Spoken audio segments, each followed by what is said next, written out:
예배는 주님과 만나는 시간입니다. 예배를 드리기 전에 기도로 주님을 만날 준비를 하겠습니다. 일주일 동안 감사한 일을 주님께 표현해 보시기 바랍니다.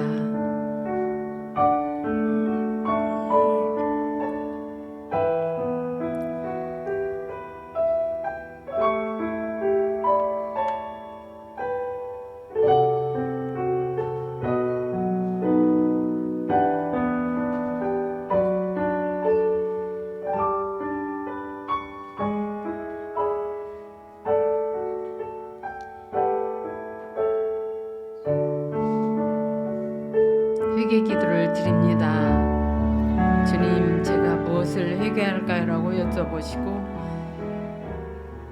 하나님의 마음과 눈으로 죄를 보게 해달라고 구하시기 바랍니다.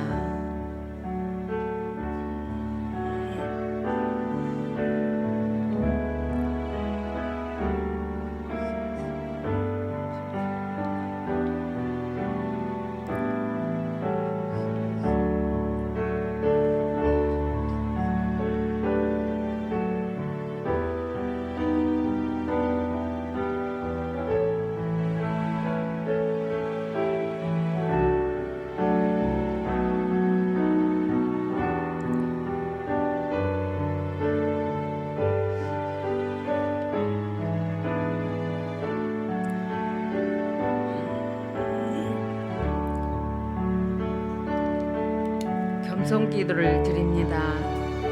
화면에 있는 내용을 함께 읽으면서 기도합니다. 주님, 제가 아무 저는 능력이 능력이 없습니다.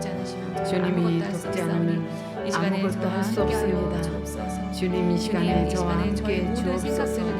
저를 불쌍히 여겨 주시옵소서. 제 생각을 내려놓습니다.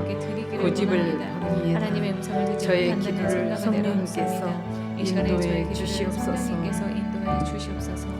대적 기도를 합니다. 예수 이름으로 명한다. 잡념, 피곤, 조로, 분주함, 집중 방해하는 악한 영은 떠나 갈지어다. 예수 이름으로 명한다. 세상의 영, 예수의 다른데 관심을 가지게 하는 악한 영도 떠나 갈지어다.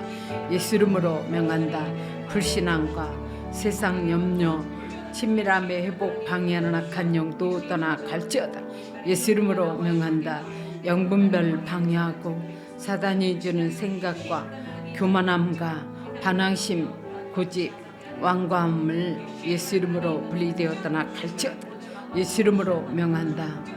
혼미함, 혼란스러움, 우둔함, 불순종과 안일함, 영적인 막힘, 기동답 방해하는 악한 영도 예수 이름으로 분리되어 떠나 갈지어다. 예수 이름으로 명한다. 안일함, 영적인 막힘, 기동답 방해하는 악한 영과 부정적인 감정이나 생각과 미움도 떠나 갈지어다. 예수 이름으로 명한다. 비교시, 어두움, 우울함, 낙심, 실망, 좌절감과 예수님만으로 만족하지 못하게 방해하는 악한 영은 떠나 갈지어다. 성령의 불로 탈지어다. 예수 이름으로 명한다. 방황, 묶임과 악한 영향력과 돌파를 방해하는 악한 영도 떠나 갈지어다. 예수 이름으로 명한다. 틈타 들어온 사단, 방해하는 사단도 예수 이름으로 분리되어 떠나 갈지어다. 성령의 불로 탈지어다.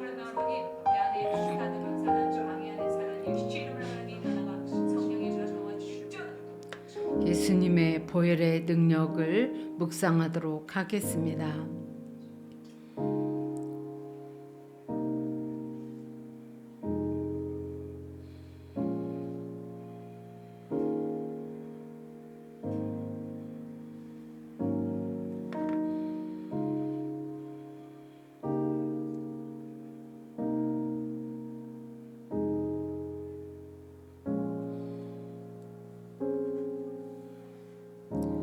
예수님을 구하는 기도를 하겠습니다. 주여라고 통성으로 기도하겠습니다. 주여, 주여,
성령 충만을 위해서 기도합니다.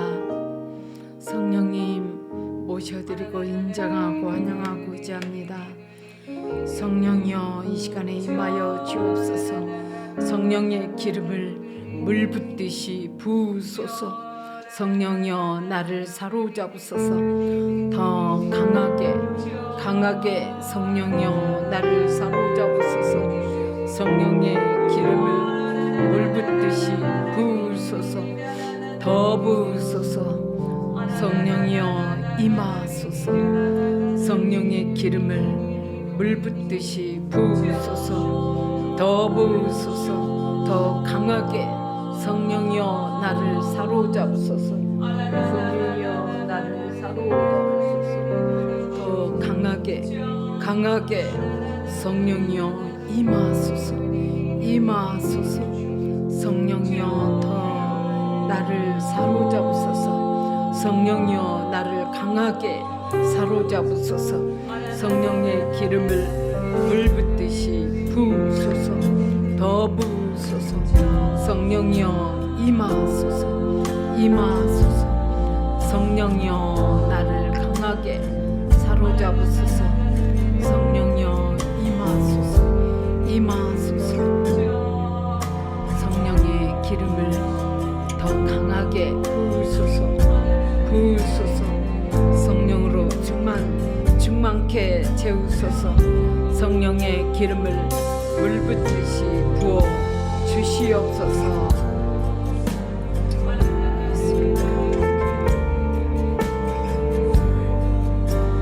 예배를 위해서 통성으로 기도하겠습니다. 예배에 집중하게 해달라고, 하나님의 음성을 듣게 해달라고 통성으로 기도합니다. 주님 만나기를 원합니다. 주님 만나기를 원하오니 은혜를 베풀어 주옵소서. 사슴이 쉬는 물을 찾아 갈급한 같이 내 영이 주를 찾게 갈급하나이다. 주님 만나기를 원하오니 은혜를 베풀어 주옵소서. 주님 만나기를 원합니다. 주님 말씀하시는 주님을 경험하기를 원하오니 은혜를 베풀어 주옵소서. 주님 만나기를 원합니다. 빈 마음 위에 주님의 은혜로 채워 주옵소서. 갈급한 심령 위에 주님의 은혜로 채워 주옵소서. 주님 만나기를 원합니다. 주님 은혜로 채워 주옵소서. 예수 이름으로 기도드립니다. 아멘. 찬양 드리겠습니다.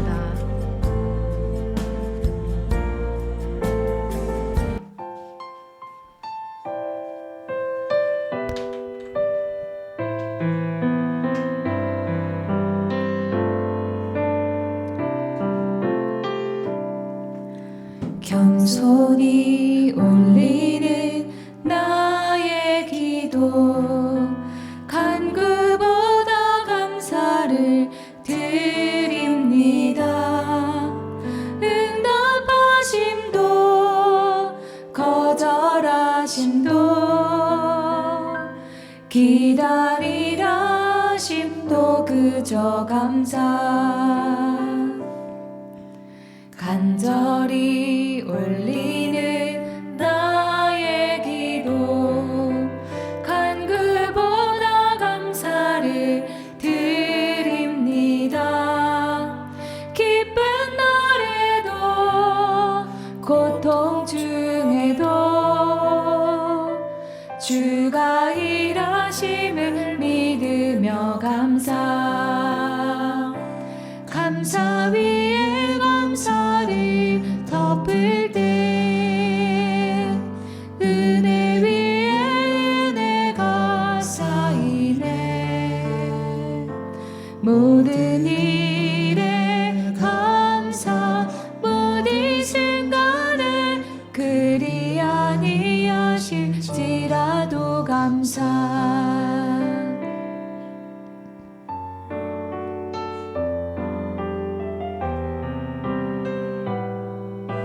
간절히 올리는 나의 기도, 간구보다 감사를 드립니다.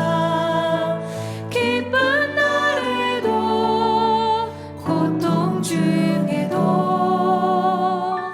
주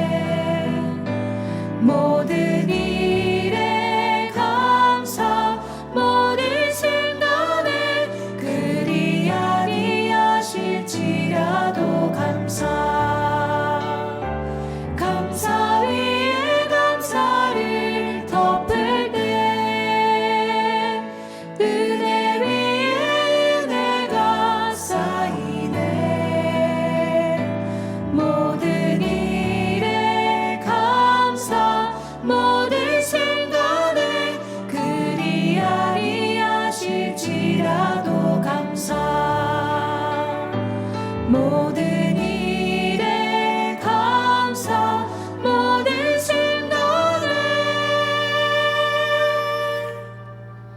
그리 아니하실지라도 감사.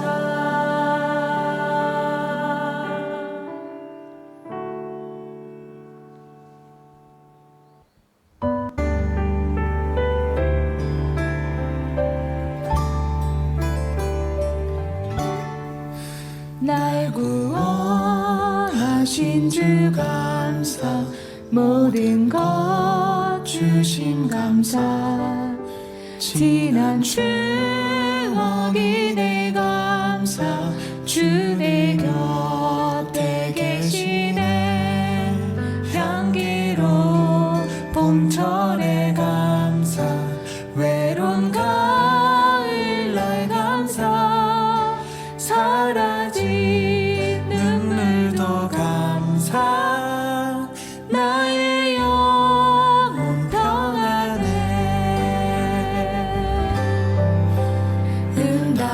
응답하신 기도 감사 거절하신 것 감사 헤쳐나온 풍랑 감사 모든 것 채우시네 아픔과 기쁨도 감사 절망 중위로 감사 증량 못할 은혜 감사 크신 사랑 감사해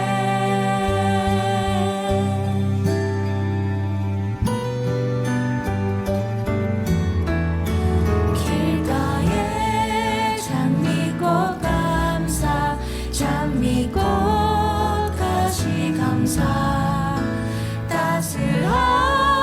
따스한 가정 희망 주신 것 감사 기쁨과 슬픔도 감사 하늘 평안을 감사 내일의 희망을 감사 영원토록 감사해 기쁨과 슬픔도 감사 하늘 평안을 감사 내일의 희망을 감사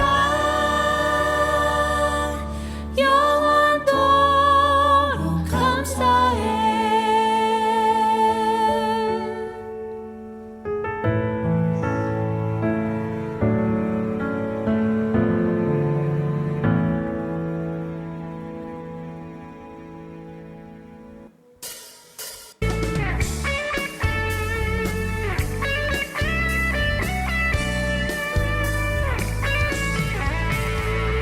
주와 같이 길 가는 것 즐거운 일 아닌가 우리 주님 걸어가신 발자취를 밟게 주와 같이 길 가는 것 즐거운 일 아닌가 우리 주님 걸어가신 발자취를 밟겠네 한 걸음 주 예수와 함께 날마다 우리 걸어가리 어린아이 같은 우리 미련하고 약하나 주의 손에 이끌리어 생명길로 가겠네 꽃이 피는 꽃이 피는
함께 하셔서 우리와 함께 걸어가시는 그 주님을 우리 함께 영광의 박수로 찬양하기 원합니다. 할렐루야.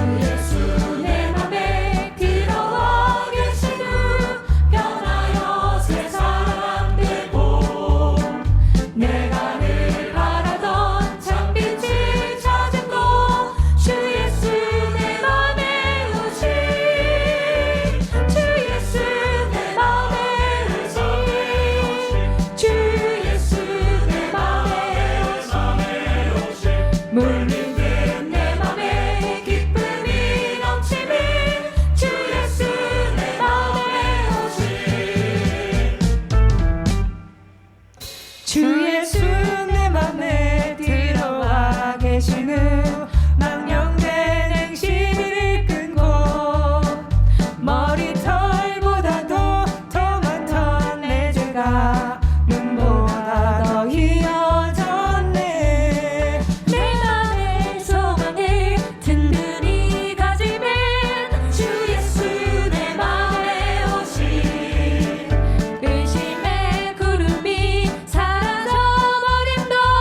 주 예수 내 맘에 오신 주 예수 내 맘에 오신 주 예수 내 맘에 오신 물밀듯 내 맘에 기쁨이 넘치는 주 예수 내 맘에 오신 오 예수 내 맘에 주 예수 오셨네.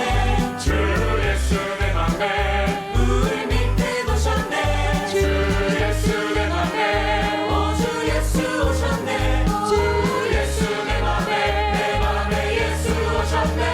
내가 저 천성에 올라가 살기는 주 예수 내 맘에 오신 천성에 올라가 주님을 매이니 그 기쁨 믿을 데 없네.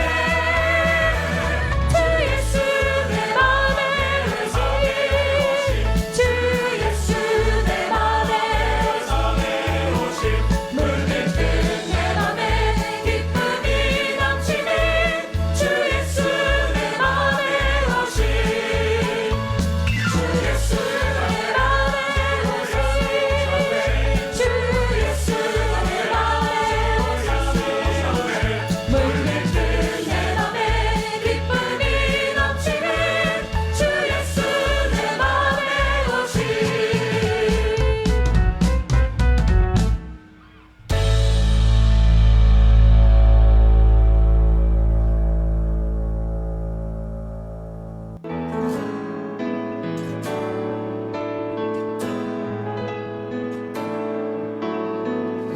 하늘 위에 주님밖에 내가 사모할 자 이 세상에 없네. 내 맘과 힘을 믿을 수 없네. 오직 한 가지 그 진리를 믿네. 주는 나의 힘이요 주는 나의 힘이요 주는 나의 힘이요 영원히 주를 의지하리. 주는 나의 힘이요 주는 나의 힘이요 주는 나의 힘이요 영원히 주를 의지하리. 영원히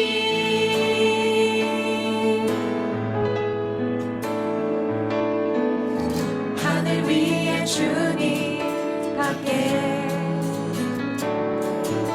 내가 사모할 자 이 세상에 없네. 내 맘과 힘을 믿을 수 없네. 오직 한 가지 그 진리를 믿네. 주는 나의 힘이요 주는 나의 힘이요 주는 나의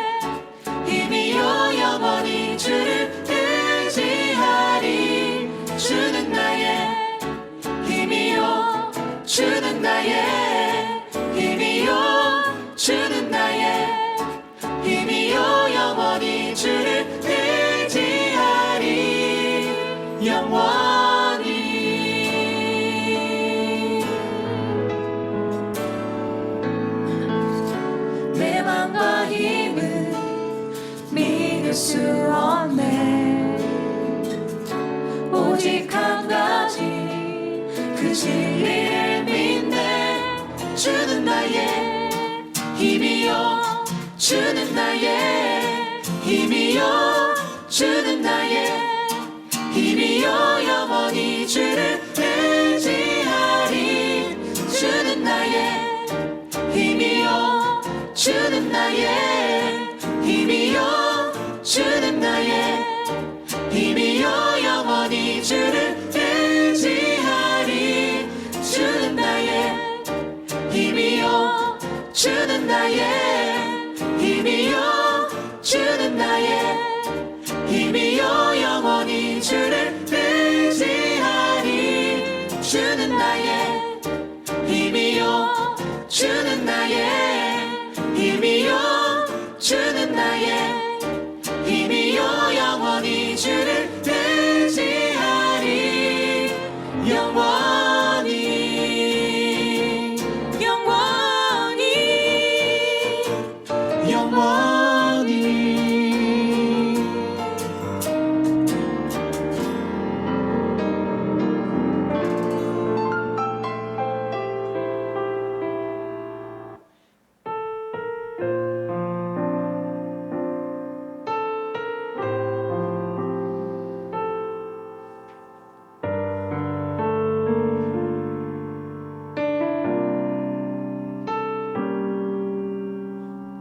나 같은 죄인 살리신 주내 골라와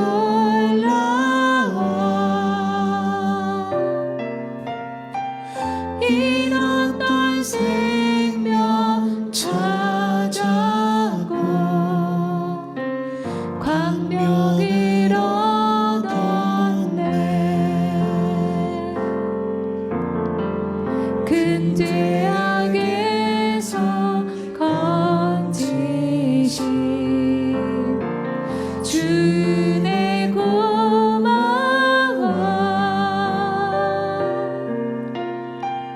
나 처음 믿은 그 시간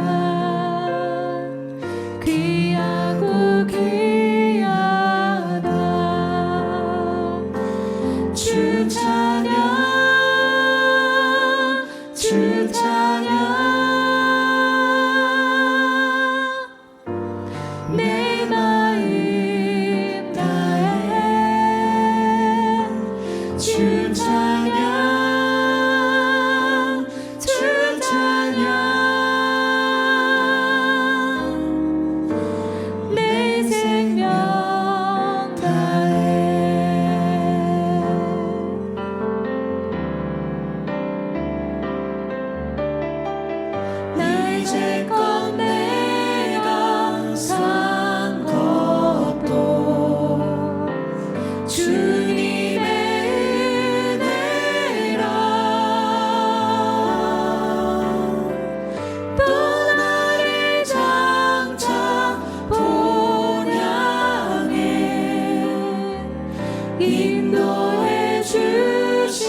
나 남이 받지 못한 사랑받았고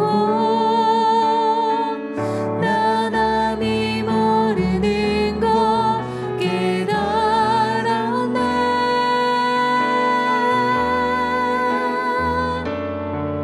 공평하신 하나님이 나 남이 가진 건 없지만 공평하신 하나님이 나 남이 없는 것 같게 하셨네.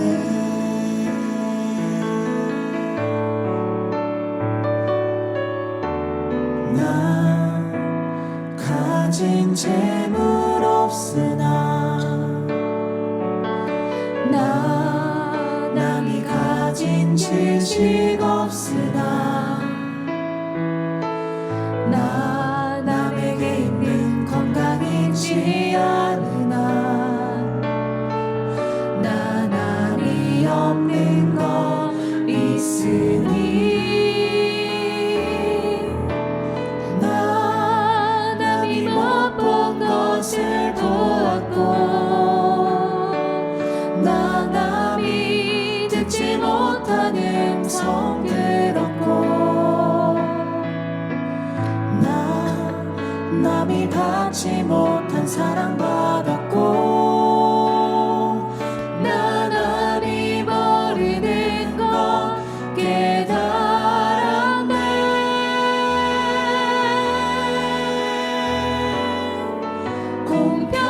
공평하신 하나님이 나 남이 가진 건 나 없지만 공평하신 하나님이 나 남이 없는 것 같게 하셨네. 공평하신 하나님이 나 남이 가진 건 나 없지만 공평하신 하나님이 나 남이 없는 것 같게 하셨네. 나 남이 없는 것 같게 하셨네. 나 남이 없는 것 같게 하셨네.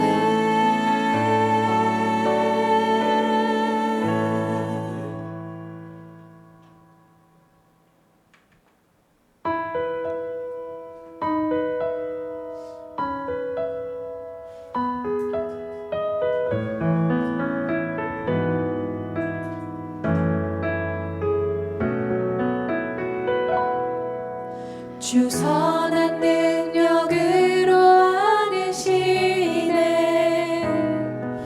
그 크신 팔로 날 붙드시네. 절망 속에도 흔들리지 않고 사랑하는 주 얼굴 구하니 이전에 괴로운 날에 왔사고 고난의 길을 걷는다 해도 주님께 모두 맡기는 우리 영혼 끝내 승리의 날을 맞으리. 선한 능력으로 일어서리. 주만 의지하리 믿음으로 우리 고뇌하는 주 오실 그날 영광의 새날을 맞이하리. 주님이 마시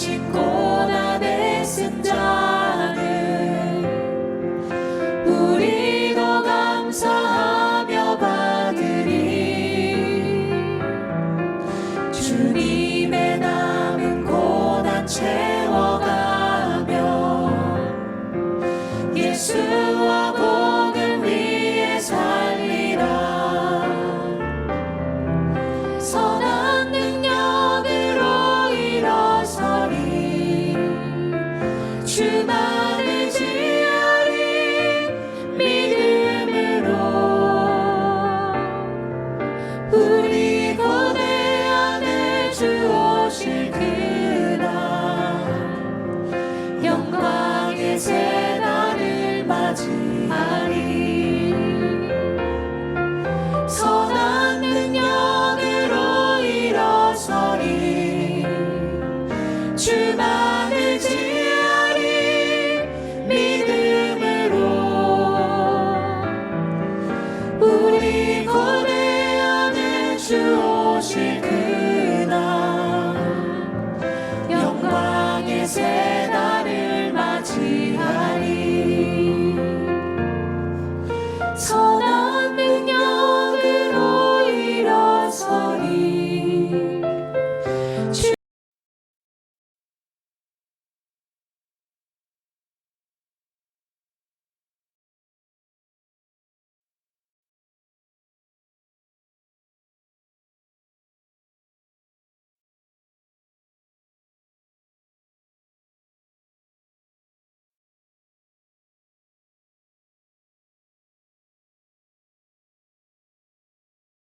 주를 맞이하리.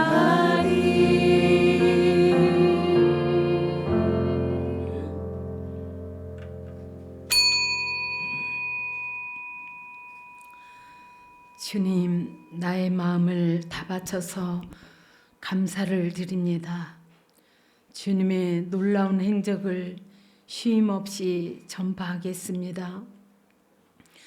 주님, 참 감사합니다. 이 마음은 기쁨으로 가득 차고 이 몸도 아무 해를 두려워하지 않는 까닭은 주님께서 나를 보호하셔서 죽음의 세력이 나의 생명을 삼키지 못하게 하실 것이며 주님의 거룩한 자를 죽음의 세계에 버리지 않으실 것이기 때문입니다. 주님께서 몸소 생명의 길을 나에게 보여주시니 주님을 모시고 사는 삶에 기쁨이 넘칩니다. 주님께서 내 오른쪽에 계시니 이 큰 즐거움이 영원토록 이어질 것입니다. 그러므로 주님, 뭇백성이 보는 앞에서 내가 주님께 감사를 드리며 주님의 이름을 찬양하겠습니다. 감사의 노래를 소리 높여 부르며 주님께서 나에게 해주신 놀라운 일들을 모두 다 전하겠습니다. 내 영혼이 잠잠할 수 없어서 주님을 찬양하렵니다. 주 나의 하나님, 내가 영원토록 주님께 감사를 드립니다. 나는 큰 회중 가운데서 주님께 감사를 드리며 나는 수많은 백성 가운데서 주님을 찬송하렵니다. 내가 즐거운 마음으로 주님께 제물을 드립니다. 주님, 내가 주님의 선하신 이름에 감사를 드립니다. 하나님, 우리가 주님께 감사하고 또 감사합니다. 주님의 이름을 부르는 이들이 주님께서 이루신 그 놀라운 일들을 전파합니다. 의인들아, 주님을 기뻐하여라. 주님의 거룩하신 이름에 감사를 드려라. 감사의 노래를 드리며 그 성문으로 들어가거라. 찬양의 노래를 부르며 그 뜰 안으로 들어가거라. 감사의 노래를 드리며 그 이름을 찬양하여라. 너희는 주님께 감사하면서 그의 이름을 불러라. 그가 하신 일을 만민에게 알려라. 주님을 찬송하여라. 주님께 감사하여라. 그는 선하시며 그 인자심이 영원하다. 아멘.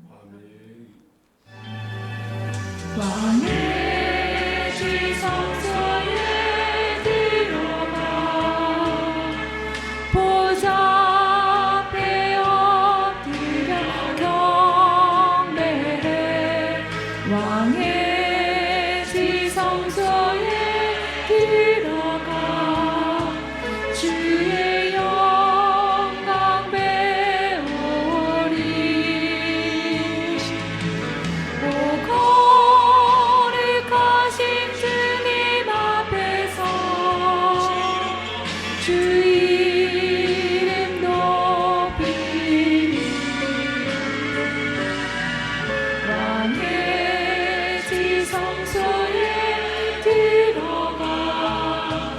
영화롭게 변하리 거룩하신 주님 앞에서 주 이름 높이리 왕의 지성소에 들어가 영화롭게 변하리 영화롭게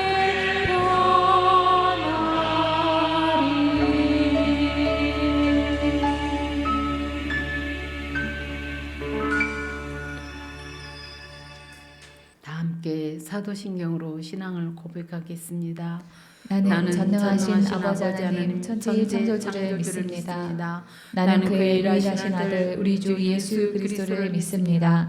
그는 성령으로 잉태되어 동정녀 마리아에게서 나시고 본디오 빌라도에게 고난을 받아 십자가에 못 박혀 죽으시고 장사된 뒤 사흘 만에 죽은 자 가운데서 다시 살아나셨으며 하늘에 오르시어 전능하신 아버지 하나님 우편에 앉아 계시다가 거기로부터 살아있는 자와 죽은 자를 심판하러 오십니다.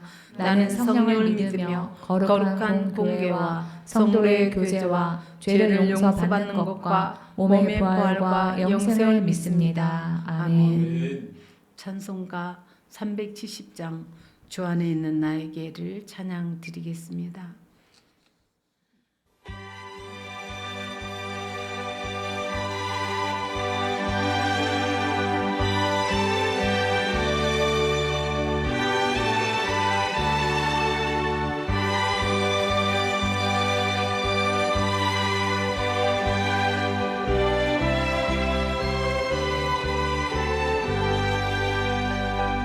주 안에 있는 나에게 난 근심이 있으라 십자가 밑에 나아가 내 짐을 풀었네 주님의 찬송하면서 할렐루야 할렐루야 내 어깨 멀어함에도 나 주님만 따라가리 그 두려움이 떠나여 내 기도 되었고 전날의 안심 떠나여 내 노래 되었네 주님의 찬송하면서 할렐루야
오늘 설교 본 말씀은 마가복음 6장 45절로 52절을 세번역 성경으로 교독해서 읽겠습니다. 예수께서는 곧 제자들을 재촉하여 배를 태워 자기보다 먼저 건너편 벳세다로 가게 하시고 그동안에 무리를 헤쳐 보내셨다. 그들과 헤어지신 뒤에 예수께서는 기도하시려고 산에 올라가셨다. 날이 저물었을 때에 제자들이 탄 배는 바다 한가운데에 있었고 예수께서는 홀로 무태에 계셨다. 그런데 예수께서는 그들이 노를 전날하고 몹시 애쓰는 것을 보셨다. 바람이 거슬러서 불어왔기 때문이다. 이른 새벽에 예수께서 바다 위를 걸어서 그들에게로 가시다가 그들을 지나쳐 가려고 하셨다. 제자들은 예수께서 바다 위로 걸어오시는 것을 보고 유령으로 생각하고 소리쳤다. 그를 보고 모두 놀랐기 때문이다. 그러나 예수께서 곧 그들에게 말씀하셨다. 안심하여라, 나다. 두려워하지 말아라. 그리고 예수께서 그들이 탄 배에 오르시니 바람이 그쳤다. 그래서 제자들은 몹시 놀랐다. 그들은 빵을 먹이신 빵을 기적을 먹이신 깨닫지 못하고 마음이 무뎌져 있었다. 아멘.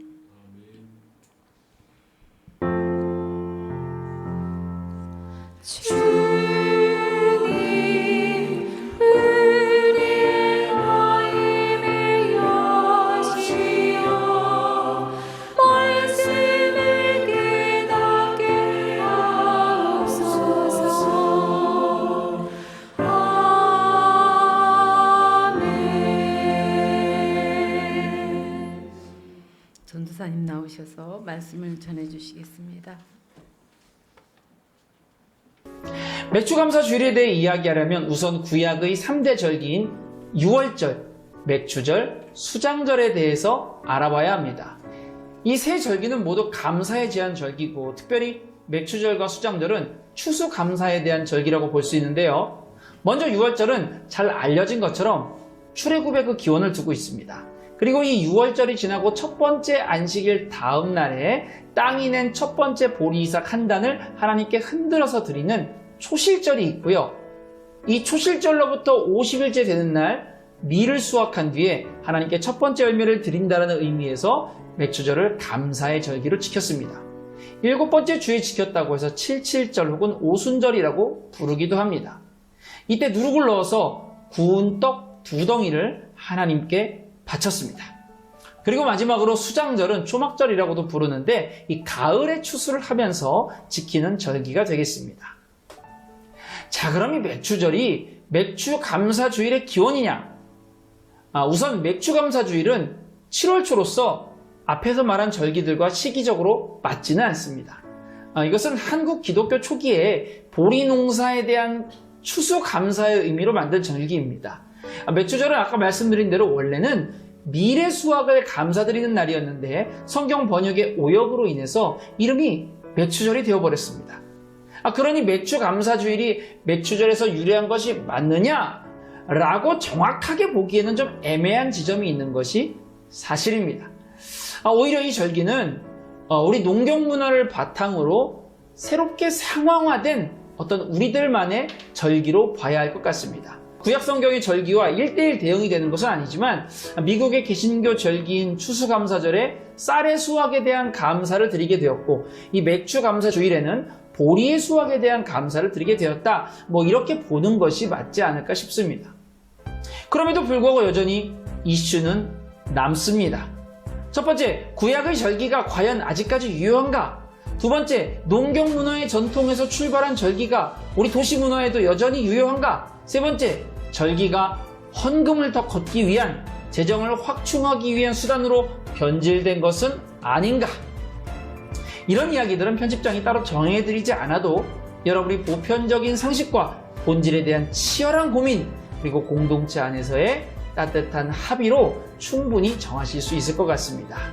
한 해의 중반을 지나면서 지나온 반년을 감사하고자 하는 마음이 정말 진실되다면 못 드릴 이유는 없는 것이 아닌가 그런 생각도 들고 말이죠. 지금까지 전하는 것을 도와주는 사람들 전사닷컴의 맥주감사 주일에 대해 이야기하려면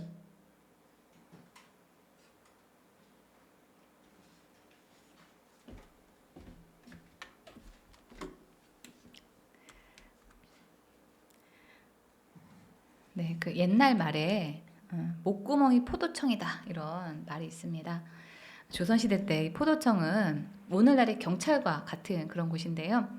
죄 지은 사람을 벌하는 그런 곳으로 일반 백성들에게는 두려운 곳이었어서 이 목구멍이 포도청이다라고 하는 말은 먹는 입이 가장 무섭다라고 하는 그런 뜻으로 먹고 살기 위해서는 무슨 짓이든지 다 한다라고 하는 그런 의미입니다.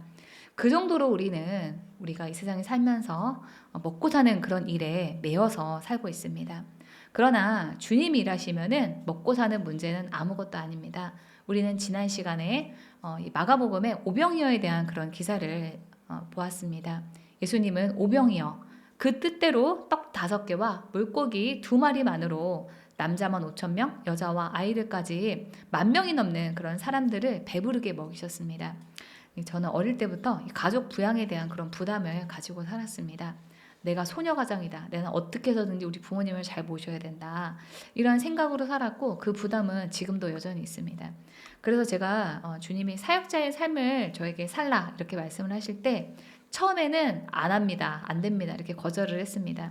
제가 사역자의 삶을 살면은 돈을 못 버니까 나만 죽는 게 아니라 가족이 전부 다 힘들지 않을까 해서 두려웠습니다. 그런데 기도하고 묵상하면서 주님이 저에게 주신 건 뭐냐면 그거는 세상의 생각이고 사단이 사람들에게 심어준 어떤 속임이다라고 하는 그런 마음을 주셨습니다. 그래서 먹고 사는 문제는 주님께 맡겨라. 주님이 하라는 일을 하면 주님이 너의 삶을 책임지신다라고 이렇게 말씀해 주셨는데 정말 교회를 세운 후 지난 8년간 진짜 주님이 책임져 주시는 그런 삶을 살았습니다. 이 오병이어의 기적이 일어나기 전에 예수님은 너희에게 음식이 얼마나 있냐 하면서 너희가 가진 것을 가지고 오라 이렇게 하셨습니다. 6장 38절입니다. 예수께서 그들에게 말씀하셨다. 너희에게 빵이 얼마나 있느냐? 가서 알아보아라. 그들이 알아보고 말하였다. 빵 5개와 물고기 2마리가 있습니다.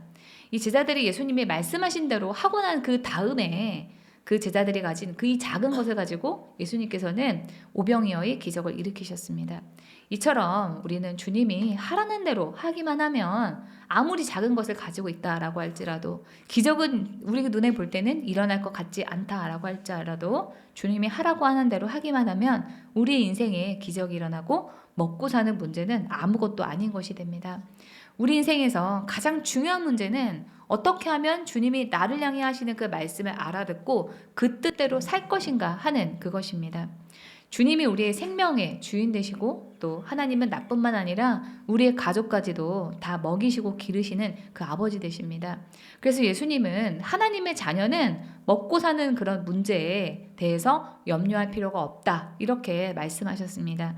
우리 마가복음 6장 30절에서 33절의 말씀을 다 함께 큰 소리로 읽어보겠습니다. 오늘 있다가 내일 아궁이에 들어갈 들풀도 하나님께서 이와 같이 입히시거든 하물며 너희들을 입히시지 않겠느냐. 믿음이 적은 사람들아 그러므로 무엇을 먹을까 무엇을 마실까 무엇을 입을까 하고 걱정하지 말아라.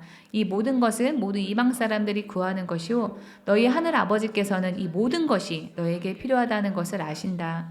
너희는 먼저 하나님의 나라와 하나님의 의를 구하여라. 그리하면 이 모든 것을 너희에게 더하여 주실 것이다.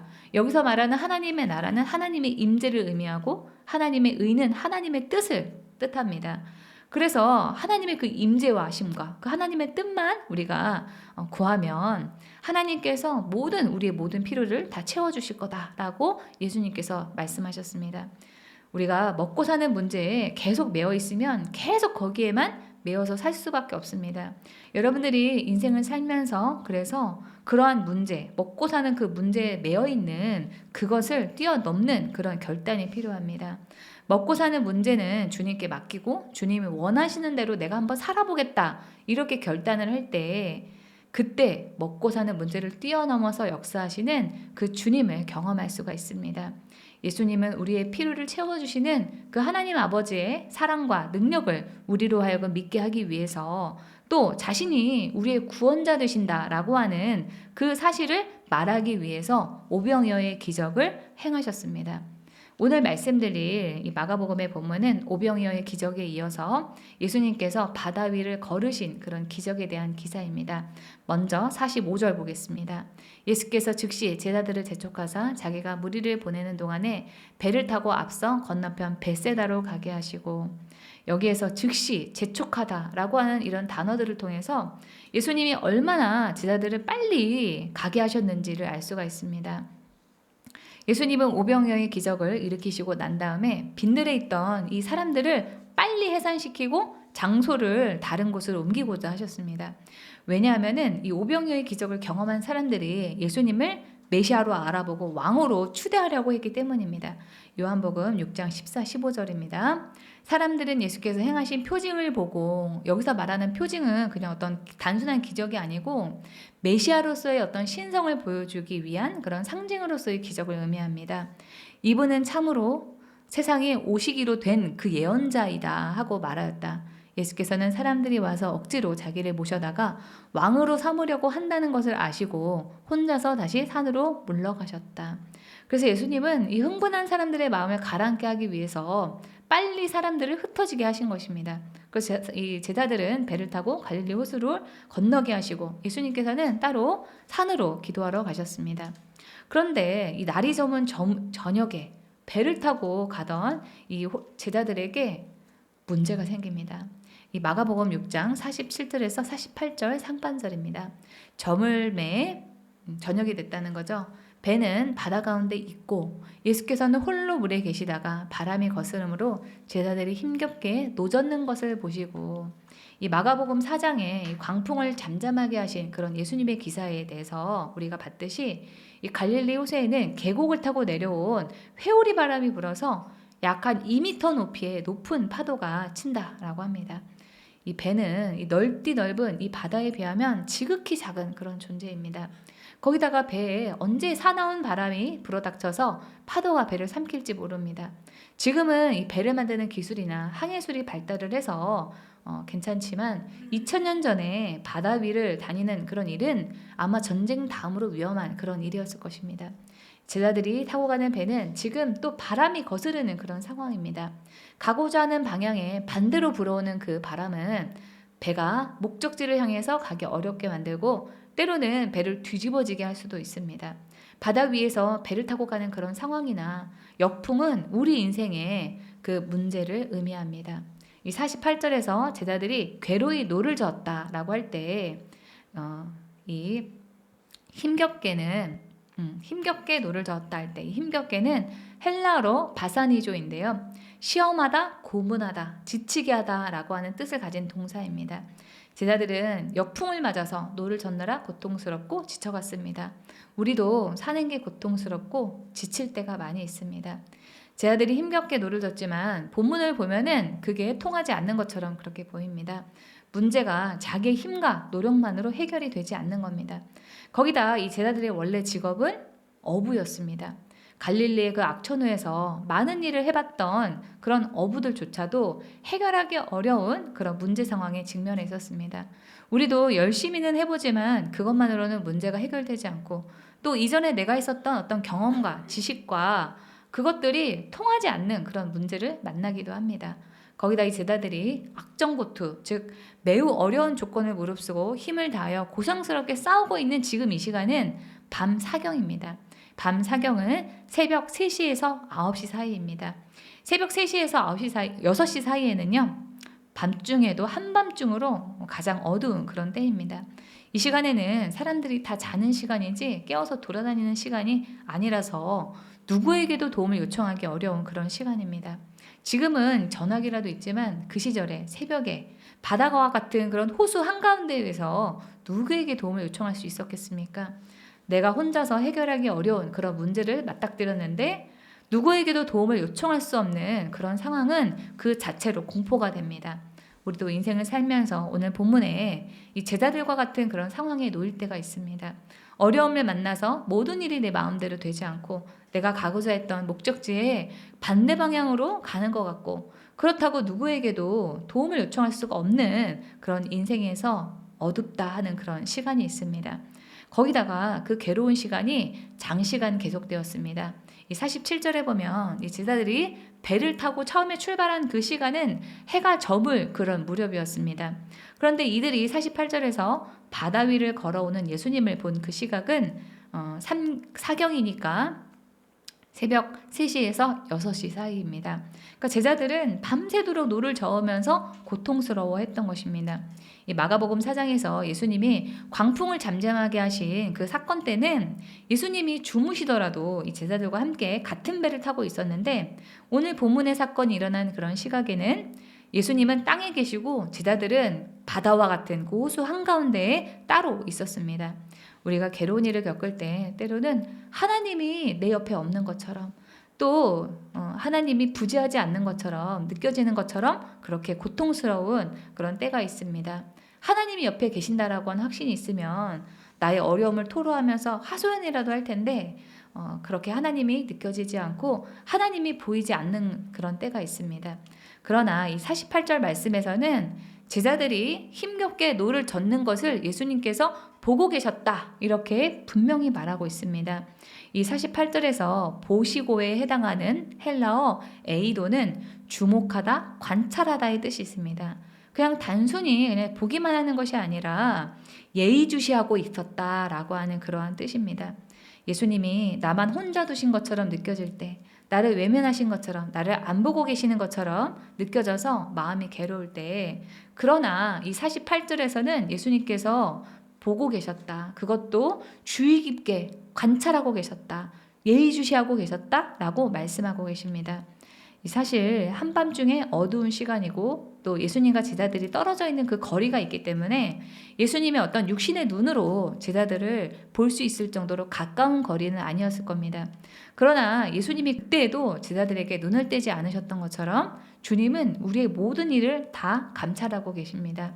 시편 139편 1절에서 2절입니다. 주님께서 나를 샅샅이 살펴보셨으니 나를 환히 알고 계십니다. 내가 앉아있거나 서있거나 주님께서는 다 아십니다. 멀리서도 내 생각을 다 알고 계십니다. 이처럼 주님은 어려움을 겪고 있는 우리를 보고 계십니다. 어려움 가운데 있는 우리를 고아처럼 홀로 두고 외면하지 않으십니다. 10여 년 전에 한 은행에서 고위직으로 퇴직하시고 은퇴를 하신 그런 분께서 제 강의를 들으신 적이 있었는데요. 이분이 하나님의 음성을 듣는 그런 실습 시간에 하나님의 음성을 듣고 막 우시는 거예요. 한쪽에서 눈물을 막 주체하지 못하고 엉엉 우시는 겁니다. 그래서 제가 이런 그 신사분께서 왜 그렇게 펑펑 우시나 해서 다 끝나고 난 다음에 조심히 가서 여쭤봤어요. 왜 이렇게 우셨냐고, 무슨 음성을 들으셨냐 이렇게 여쭤봤는데 이분이 주님이 너와 늘 함께하고 있다, 이런 말씀을 이분한테 주셨다는 거예요. 이분이 그동안 평생 나는 혼자다, 혼자만의 힘으로 모든 일을 내가 해결해야 된다, 이런 생각으로 살아서 아주 많이 외로웠는데 주님께서 지금까지 늘 함께하고 있었다라고 하는 그 말씀 한마디에 이분의 마음이 녹아지면서 위로를 받고 아이처럼 우셨던 겁니다. 주님이 우리와 늘 함께하고 있다는 것은 주님이 우리를 보고만 있지 않고 보고만 있다, 이런 뜻이 아닙니다. 언제라도 우리를 도우시려고 준비하고 계신다라고 하는 그런 뜻입니다. 그러한 주님의 손 안에 있기 때문에 우리에게 어떤 어려움이 와도 우리는 괜찮습니다. 우리 인생에 대해서 어려움이 일어날 때 성경이 약속하고 있는 것 분명한 3가지가 있습니다. 첫 번째는 우리가 감당할 만한 시험만 주신다는 거고, 두 번째는 피할 길을 내어주신다는 것이고, 세 번째는 견디어낼 수 있는 힘도 주신다라고 하는 이 3가지 약속입니다.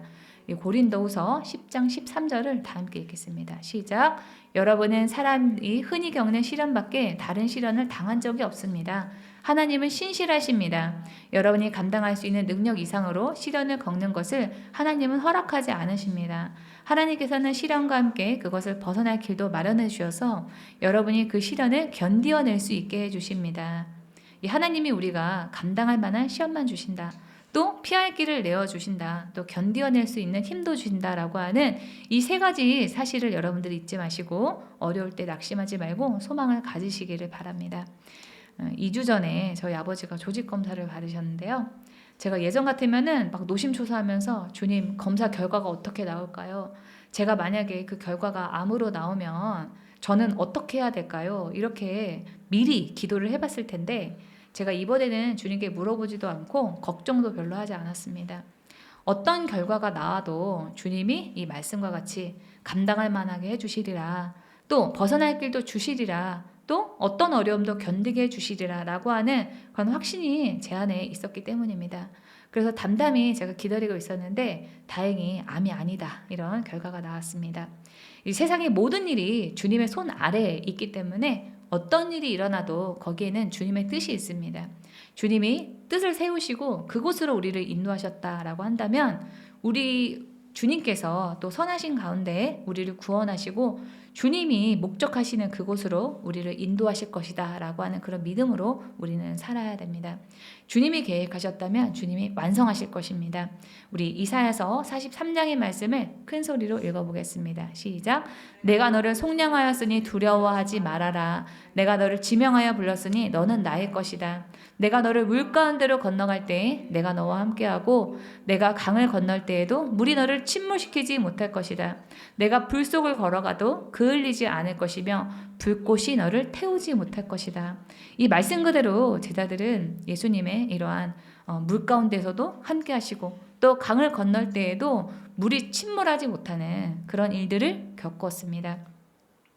그러나 이 제자들이 예수님을 만나기 전에 힘들어하고 있을 때 예수님께서 그때 바다 위를 건너서 옆을 지나가십니다. 48절 하반절입니다. 밤 사경쯤에 바다 위로 걸어서 그들에게 오사 지나가려고 하시매. 예수님이 바다 위를 걸어서 지나가셨다라고 하는 것은 우리가 그냥 언뜻 보면 오해의 소지가 있기 때문에 잘 생각을 해볼 필요가 있습니다. 이 지나가셨다라고 하는 것은 두 가지 의미가 있습니다. 첫 번째 지나가셨다라고 하는 것은 예수님이 곧 하나님이심을 보여주는 것입니다. 성경에 보면은 특히 구약 성경에 보면은 하나님에 대해서 바다를 길 삼아서 지나다니시는 그런 분으로 묘사를 하고 있습니다. 시편 77편을 보시면은 주님의 길은 바다에도 있고 주님의 길은 큰 바다에도 있지만 아무도 주님의 발자취를 헤아릴 수 없습니다. 이런 하나님처럼 예수님도 바다를 길 삼아서 걸어 다니시는 분이다. 예수님이 같은 하나님이다라고 하는 그런 사실을 마가복음 6장 48절을 통해서 이 저자 마가가 말하는 겁니다. 또 이 지나간다라고 하는 이 표현은 하나님을 또 상징하는 구약의 표현입니다. 출애굽기 33장에는 모세의 간구에 하나님께서 응답하셔서 모세를 지나가시겠다 이렇게 말씀하시는 그런 장면이 나옵니다.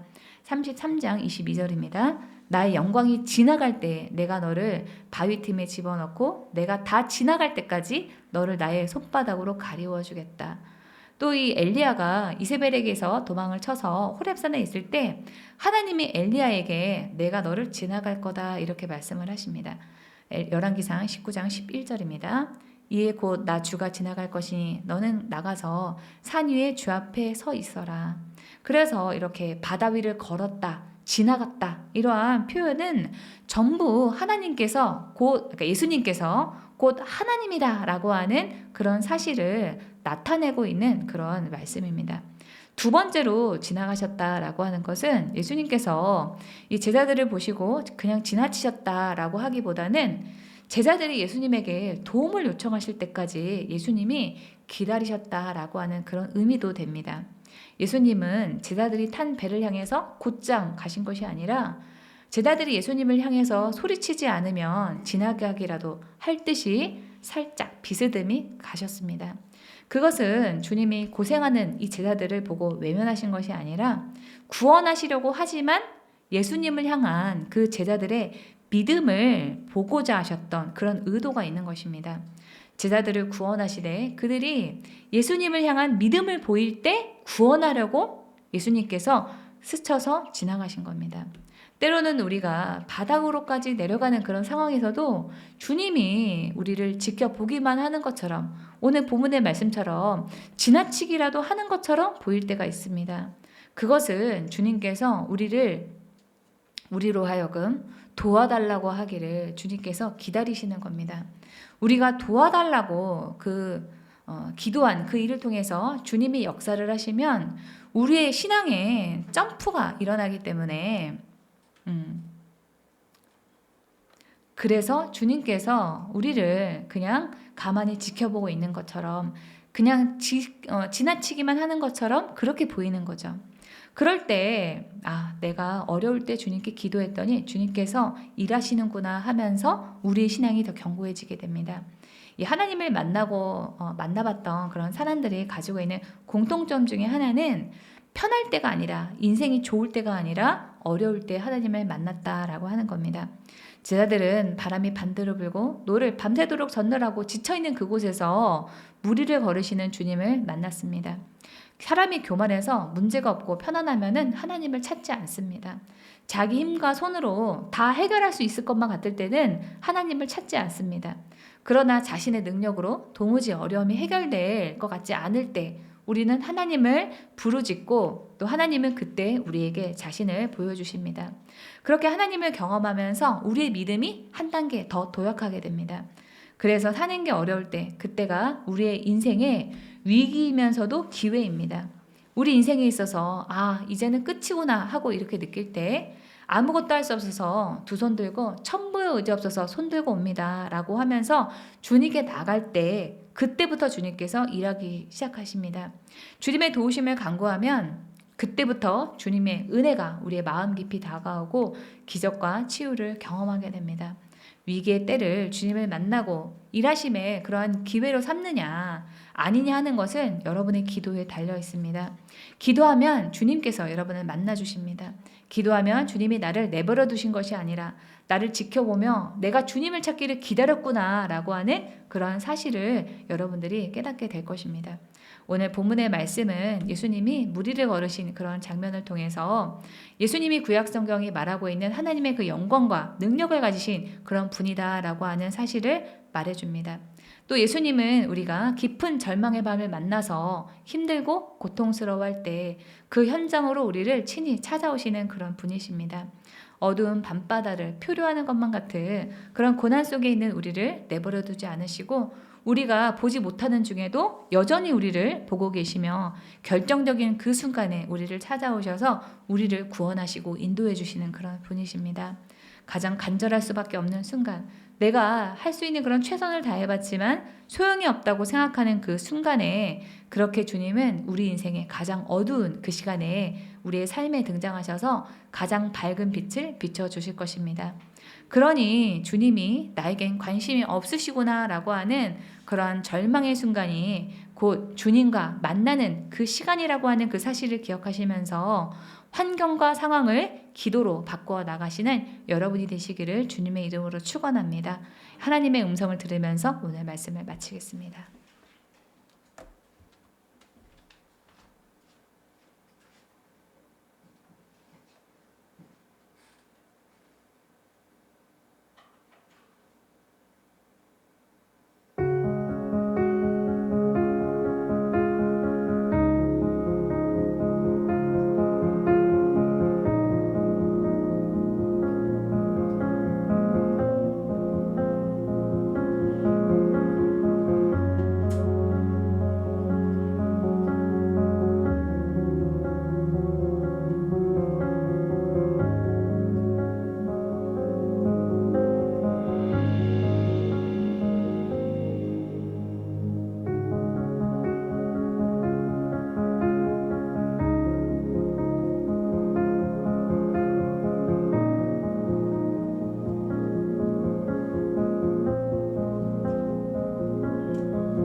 성찬을 하겠습니다.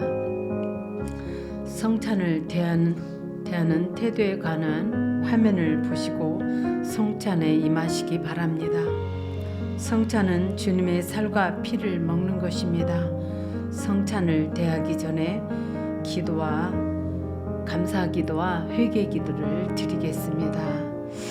주님, 저에게 주님 은혜에 감사하지 못했던 것을 회개합니다. 주님, 늘 깨어서 기도하며 감사의 입술이 되게 하시고 늘 주님이 함께 하셨음에 감사합니다. 주님, 늘 주님이 동행하셨으면서도 주님은 온데간데 없었던 그런 마음들이 있었습니다. 주님, 저의 죄를 주님의 보혈로 정결하게 씻어주시고 늘 주님이 동행하심을 알게 하시고 늘 주님께 감사하는 늘 제가 될 수 있도록 은혜를 베풀어 주옵소서. 늘 깨어있게 하시고 주님 함께하여 주심에 감사합니다. 늘 주님이 동행하셨음에도 주님 늘 나 혼자인 것 같았음을 주님 용서하여 주옵소서. 주님의 보혈의 피로 저의 죄를 정결하게 씻어 주옵소서. 예수 이름으로 감사하며 기도하옵나이다. 아멘. 성찬에 관한 고린도전서 11장 23절로 32절 말씀을 교독해서 읽겠습니다. 내가 여러분에게 전해준 것은 주님으로부터 전해받은 것입니다. 곧 주 예수께서 잡히시던 밤에 빵을 들어서 감사를 드리신 다음에 떼시고 말씀하셨습니다. 이것은 너희를 위하는 내 몸이다. 이것을 행하여 나를 기억하여라. 식후에 잔도 이와 같이 하시고서 말씀하셨습니다. 이 잔은 내 피로 세운 새 언약이다. 너희가 마실 때마다 이것을 행하여 나를 기억하여라. 그러므로 여러분이 이 빵을 먹고 이 잔을 마실 때마다 주님의 죽으심을 그가 오실 때까지 선포하는 것입니다. 그러므로 누구든지 합당하지 않게 주님의 빵을 먹거나 주님의 잔을 마시는 사람은 주님의 몸과 피를 범하는 죄를 짓는 것입니다. 그러니 각 사람은 자기를 살펴야 합니다. 그런 다음에 그 빵을 먹고 그 잔을 마셔야 합니다. 몸을 분별함이 없이 먹고 마시는 사람은 자기에게 내릴 심판을 먹고 마시는 것입니다. 이 때문에 여러분 가운데는 몸이 약한 사람과 병든 사람이 많고 죽은 사람도 적지 않습니다. 우리가 스스로 살피면 심판을 받지 않을 것입니다. 그런데 주님께서 우리를 심판하시고 징계하시는 것은 우리가 세상과 함께 정죄를 받지 않게 하시려는 것입니다. 아멘. 찬송가 228장 오나의 주님 친히 배운 일을 찬양 드리면서 떡과 포도주를 나누어 드리겠습니다. 찬양이 끝난 다음에 함께 성찬을 드시기 바랍니다.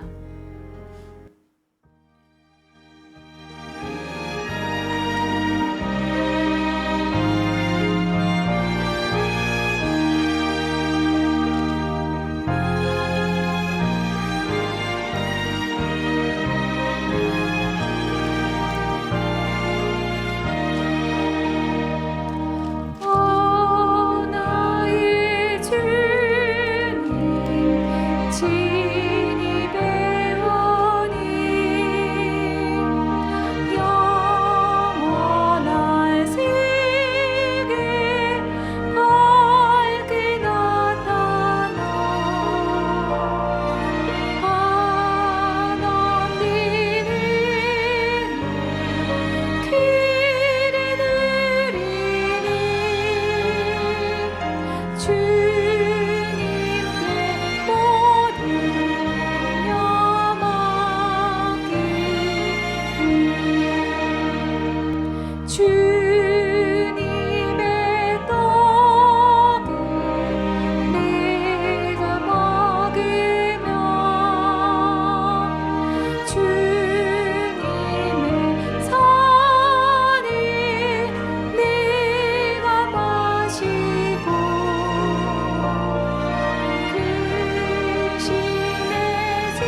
먹겠습니다.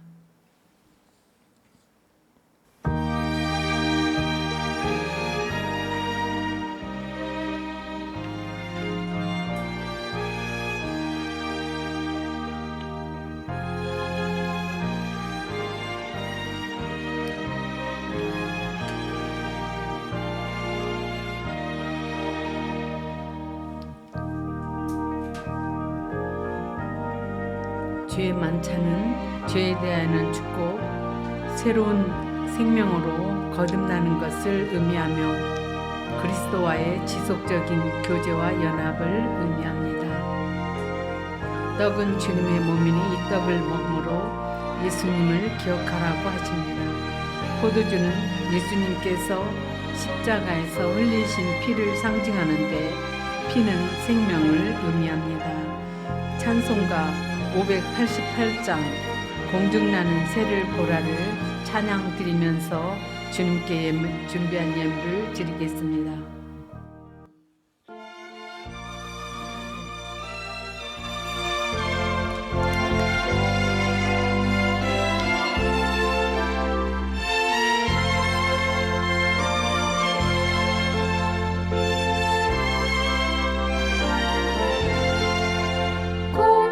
공중나니 새를 보라 농사하지 않으며 곡식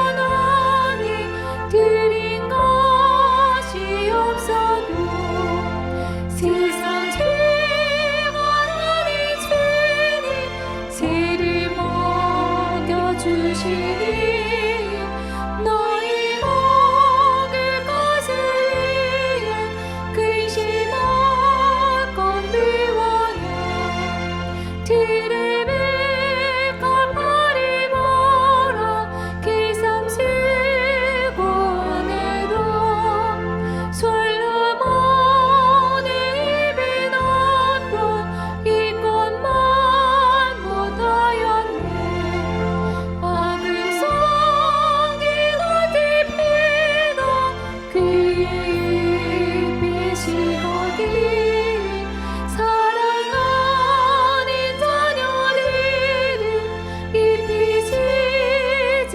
않으라 너희들은 세상에서 물론 먹고 마시며 물씬 옷을 입고 살까 염려하지 말아라 이는 이방 사람들이 간구하는 것이요 너희 하늘 아버지는 너희 쓸 것 아신다 너는 먼저 주의 나라 그의 일을 구하면 하나님이 모든 것을 너희에게 주시리 내 일을 위하여서 아무 염려 말지니 내 염려하지 마라 오늘 고생 조가다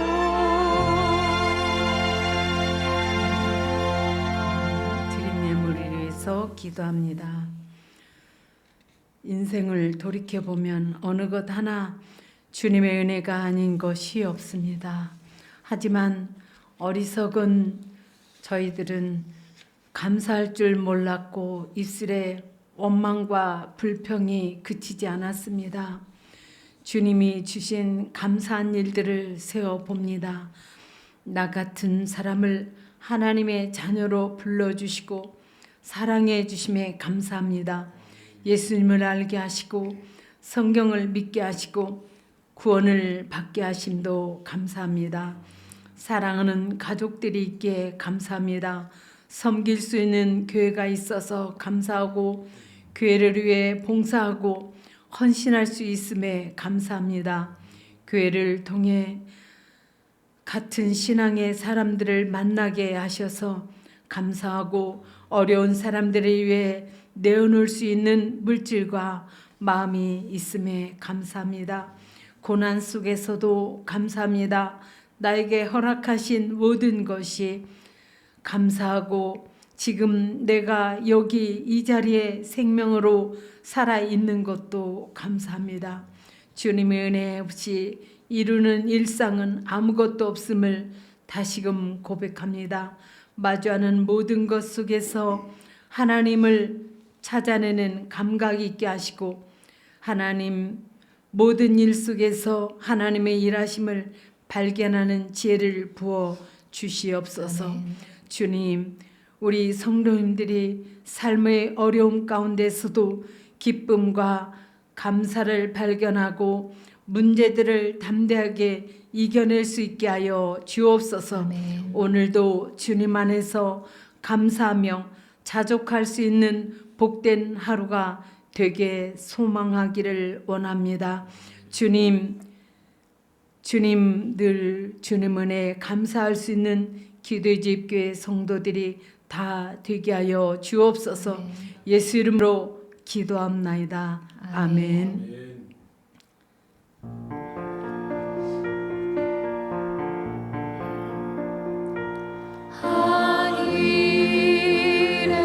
하늘에 계신 아버지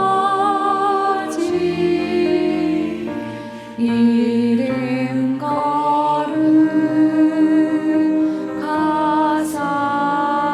거룩하사 주님 나라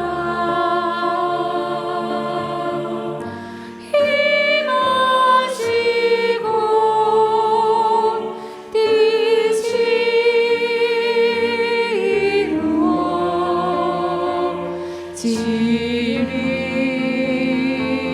이루어지리이다. 일용할 양식 주시고 우리들의 큰 죄 다 용서옵시고 또 시험에 들게 마시고 악에서 구원하소서. 되게 주의 나라 주의 권세 주의 영원 영원히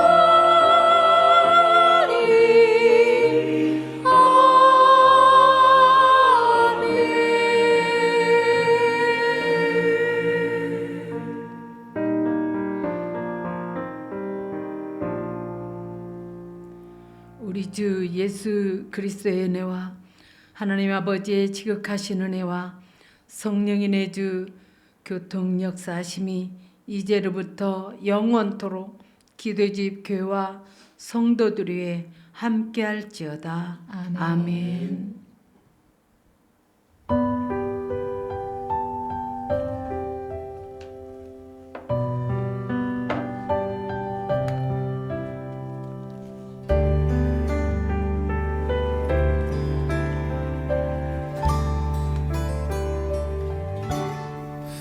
날 구원하신 주 감사 모든 것 주심 감사 지난 추억이 내 감사 주 내 곁에 계시네 향기로운 봄철의 감사 외로운 가을날 감사 사라진 눈물도 감사 나의 영혼 평안해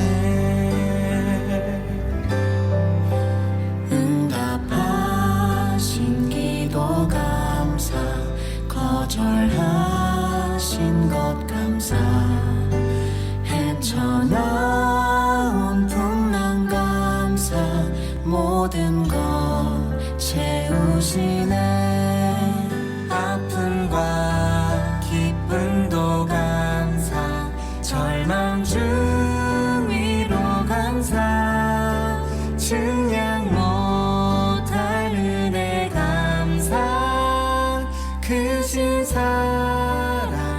감사해